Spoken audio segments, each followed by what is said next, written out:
cuntadaada xisaabinteedu 2 minute oo kaliya tii ku qaanaysa aad iyo aad noo fududahay AI ba soo qabanaysa af Soomaali amba English kolba ka jeceshay ayaad ugu dhameystiraysaa cuntadaad cuntid oo dhan haddaad rabtid noo sii faahfaahin karaysaa inta xabee roodhidaad ka cuntay inta malqacdo saliidaad ku dartay suugadaad cunisid maxay ka samaysan tahay mar walba xog badan aasayso oo mar walba saxii ku sii dhaweynayo intaas ayaa raacinaysa su'aashan waa imse calorie intaasi calorie waxa weeyaan tamartii oo loo bedelay nambaraan amba cuntadii oo loo bedelay nambaraan intaas aad u diraysaa badanka wuxuu ka oranayaa waa inta ilaa inta oo calorie nambarkaas waa muhiim inoo hay haddana su'aal kale aad weydiinaysaa dhererkaaga inta u sheegtid miisaankaaga u sheegtid da'daada u sheegtid lab iyo dhadig ka tahayna u sheegtid ayaad weydiinaysaa su'aasha ah maintenance-kaygu waa imisa maintenance-ku waa nambarka kugu haynaya miisaankaad imika taagan tahay nambaraan badan buu kusoo saarayaa waxaad dooranaysaa kolba dhaqdhaqaaqa ku yahay haddaad exercise garaysid weekii mar 2 jeer 3 jeer kolba kay tahay unbaad dooranaysaa nambarkii hore ayaad haddana soo qaadaysaa soo barbardhigaysaa haddii uu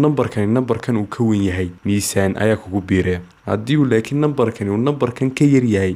miisaan baa kaa go'aya habkaasaad ku ogaan karaysaa cuntadaad imika cunaysa inay wax kugu biirinayso iyo inay wax kaa goynayso